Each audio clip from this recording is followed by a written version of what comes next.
Sometimes, while quietly waiting to be called, a memory will poke its tendrils through the mist and awaken the past from its slumbering wail. It is likened to standing on the shoreline, where the rent rendered by the hand of an angel lies, and looking down into the smooth, still water, where that ocean of mossy ale meets the grainy, grassy, weedy, and webbed earth. Even here, the depth of the water is visible, with the aphotic sediment cornea of a black eye reflecting back to you the trees, clouds, sky, and self. And then someone comes by and drops a pebble into the hush, and minuscule ripples miraculously open out and out and out. It was the scope of time between 1968 through 1970. I was searching for a small, quiet, and cheap place to live while I was researching, studying, writing, and introspectively tearing my own soul apart to find answers to the simple and basic questions of my existence as they related to the spiritual and socio-political perspectives and pressures of the time. How to live a life of goodness in a world of turmoil. I was now living in Amherst, Massachusetts. I was told of a home that may have a room for rent just past the farthest northern edge of the college campus. I went, knocked on the door of this thoughtfully and distinctively designed old house, and a tall, elderly, astute, and self-sufficient woman answered.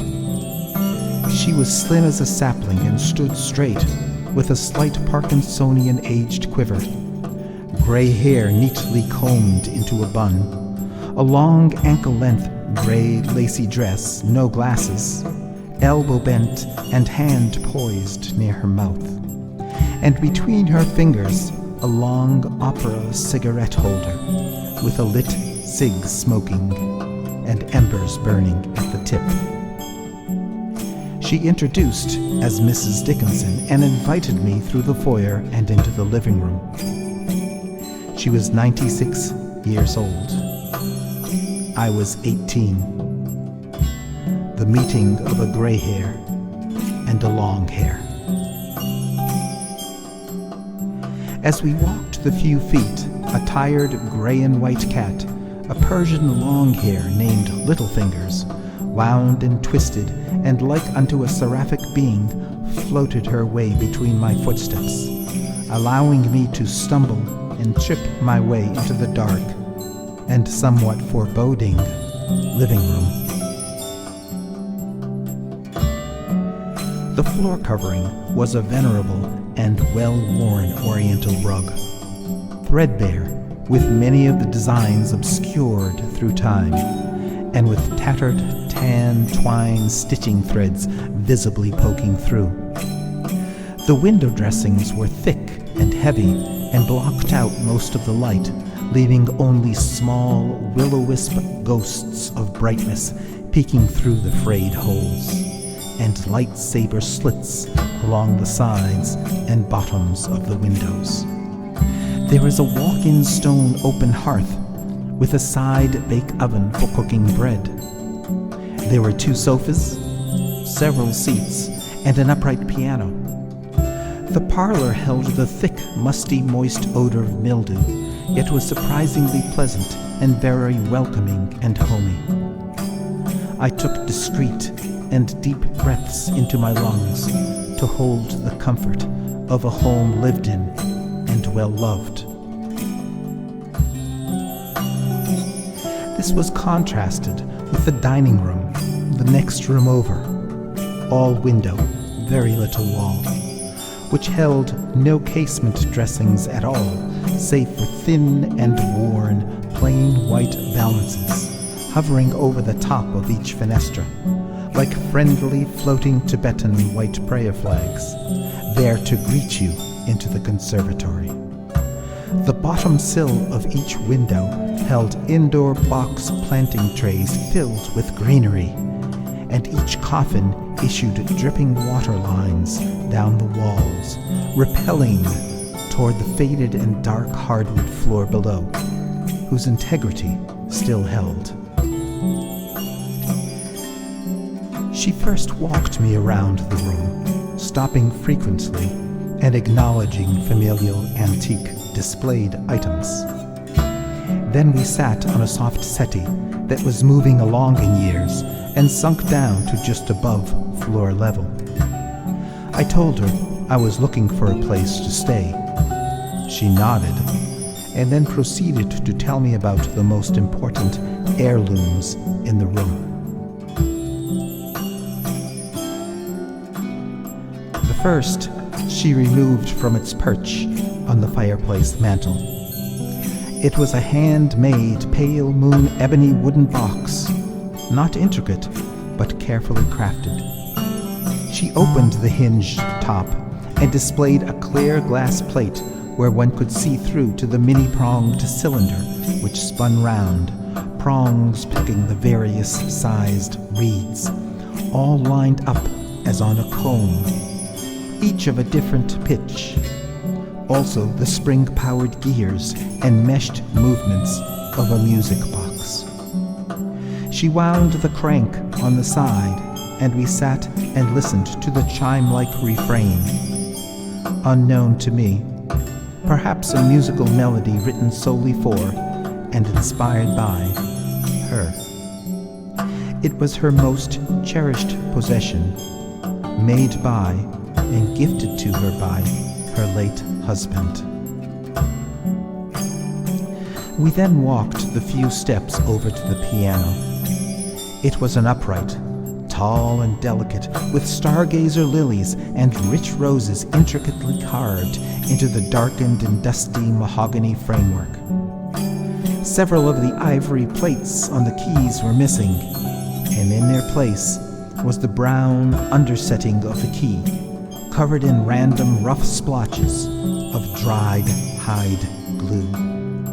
She pulled out the piano bench with its worn, flattened padding and drew in her breath as she prepared to perform.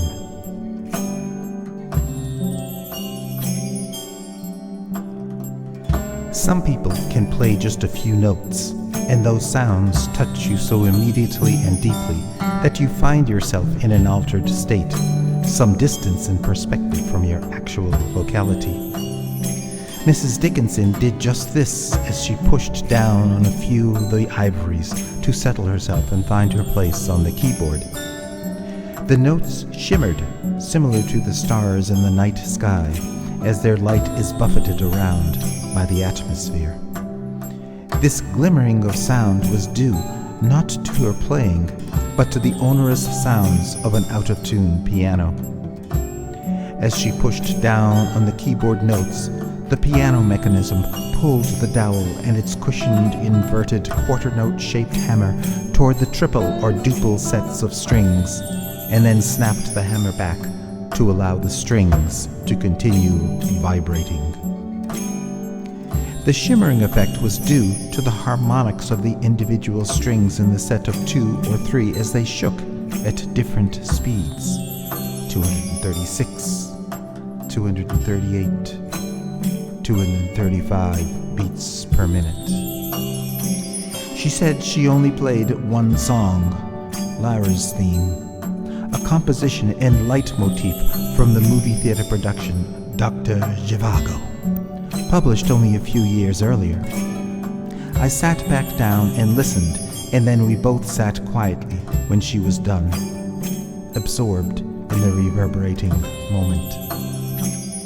She played it haltingly, yet with thoughtful caring, and often I would be in my upstairs room at various times, day or evening, clacking away on my mother's typewriter, and hear the strains wafting up to my room.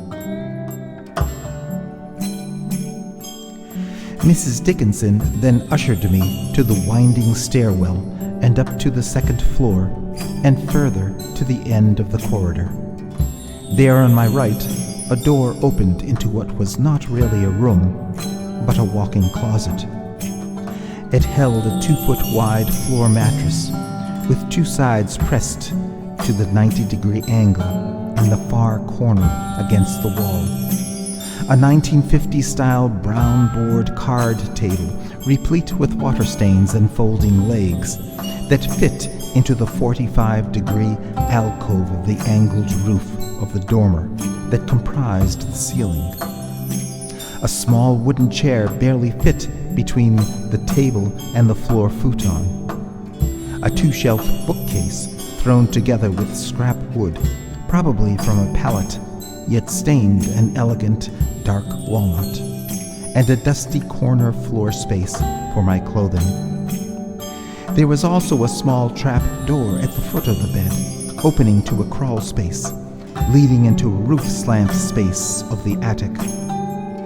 I once opened the secret door and found a wall of withering cardboard boxes filled with National Geographic magazines dating back almost 2,000 years, and a hunter green velvet cape. I inquired about the cape, and she told me it was a treasured possession, which she had always worn in her youth. A vision and a memory.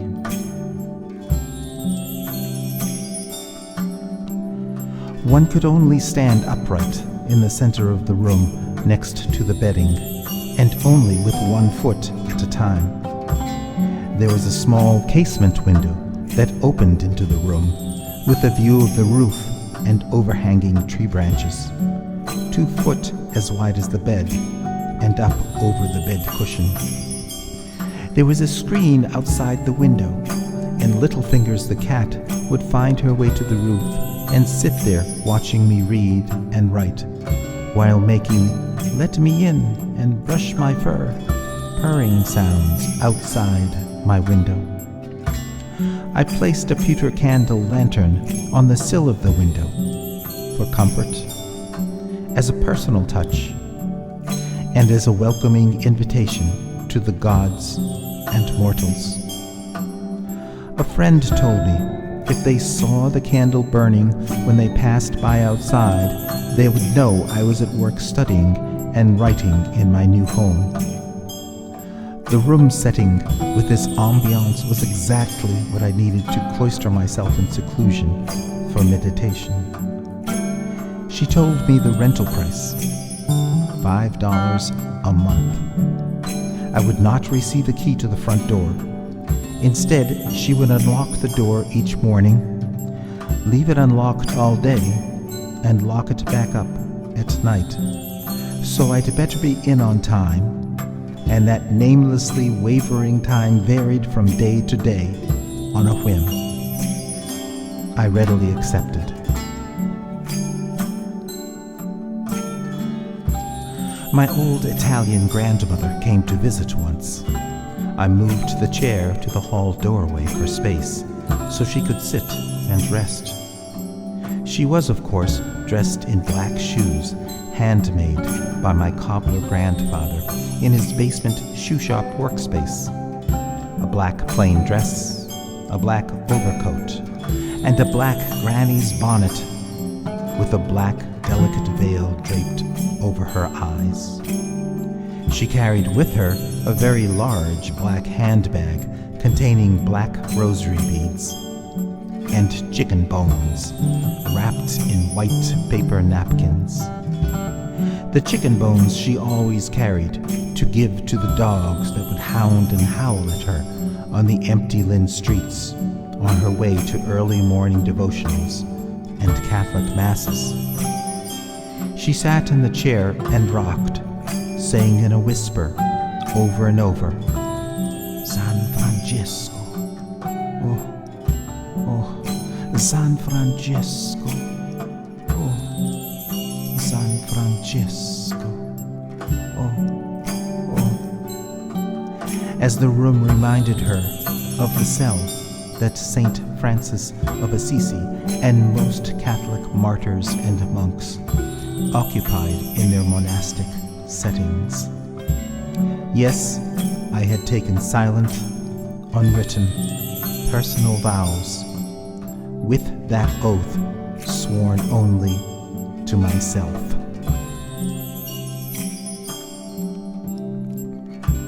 My card table was sparsely covered. Some white typing paper, 3 pieces of thin and worn carbon paper for making copies, a small bottle of whiteout, a lined subject notebook, 2 number 2 pencils, a plastic sharpener and books, volumes of Gandhi, other writings on nonviolence, transcendentalists, Ralph Waldo Emerson, Henry David Thoreau, materials received from Quaker or Friends meetings, Martin Luther King Jr., instead of violence, writings by the great advocates of peace and nonviolence throughout history, and contemporary writers on the subjects of peaceful negotiations and existence.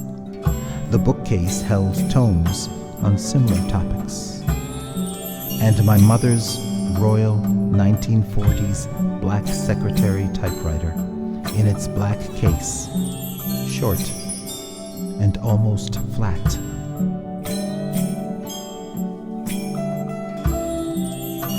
I was in need of formulating a statement and commitment to be made conscious and submitted to myself for the reasoning behind my realizations about my life with my fellow humans, in which I was about to participate as a person of age.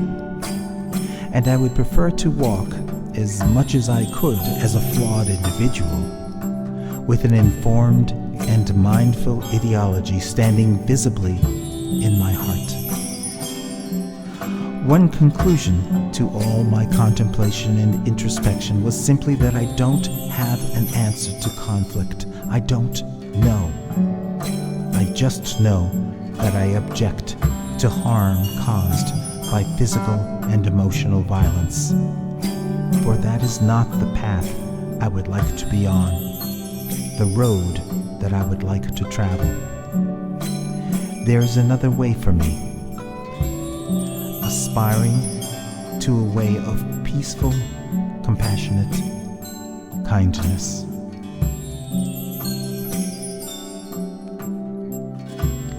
One afternoon, after I had been living here for a while, there came a knock at the door. I was in the living room, and Mrs. Dickinson was closest to the door, so she responded. As I stood in the foyer hallway, I could see a man standing in the doorway, dressed in a very clean and neatly pressed blue military service uniform, the chest of his coat littered with colorful ribbons and shiny pieces of metal, his face shaved closely, and the hair on his head almost as close. His peaked cap tucked between his left arm and the side of his chest. Mrs. Dickinson introduced him as her son. I left them alone and went back upstairs to my refuge in the closet. A few hours later, when he had left, I went downstairs to find Mrs. Dickinson in a quiet and pensive frame of mind. Her son told her that she would have to move. The university was going to take over her house by eminent domain, and there was nothing to be done about it. She asked me if it was possible for me to find a way for her to remain in her home until she was called. I tried. I failed.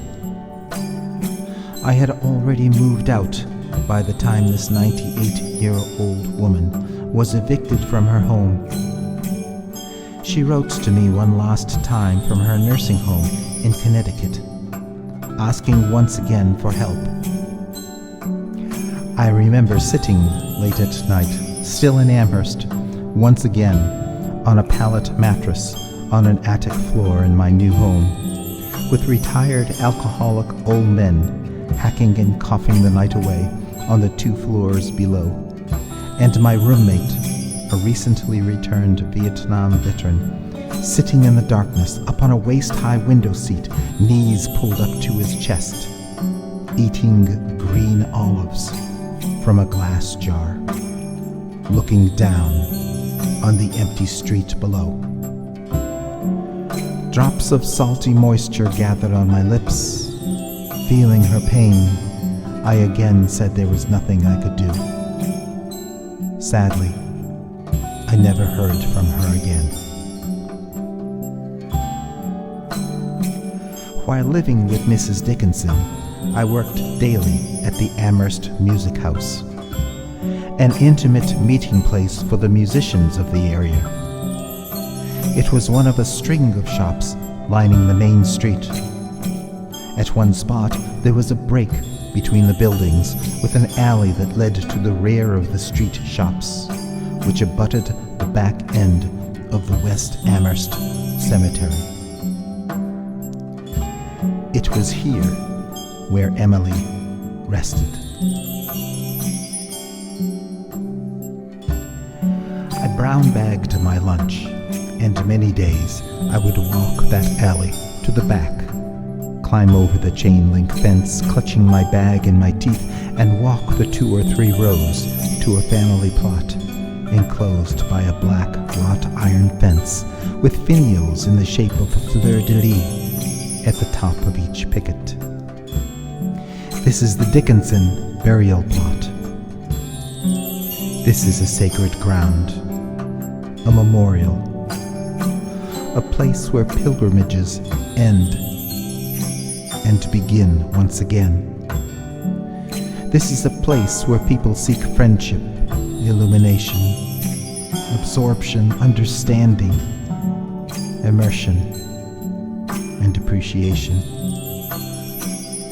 There, at any time, would be scattered about, sticking into crevices, lying matted to the grass and dirt, and stabbed through on the rod spires, notes of all sorts, on lined paper, on diner napkins, on pages torn from church hymnals, with iambic pentameter missives scribbled in the margins.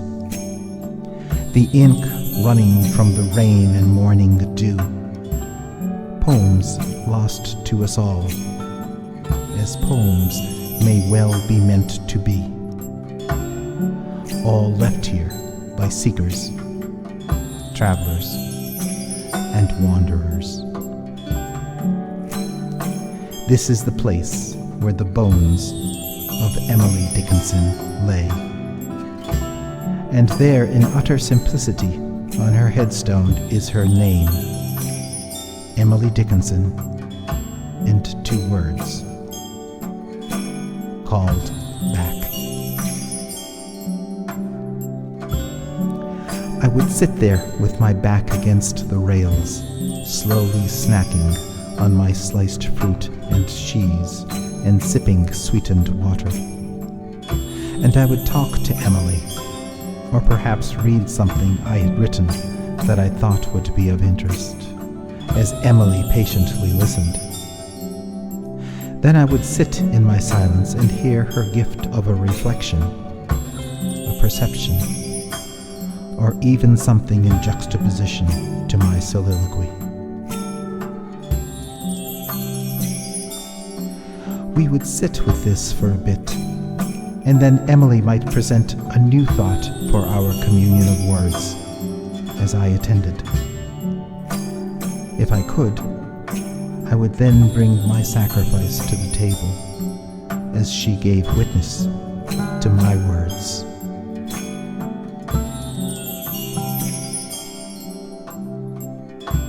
Then, for what seemed like many years, neither of us addressed the stillness, and we both were immersed in the murmurs coming to our spiritual senses.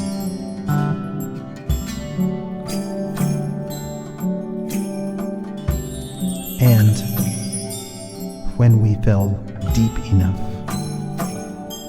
when it was allowed, we would arrive at our resting place. And soon, no one of the two of us offered, and no one of the two of us received.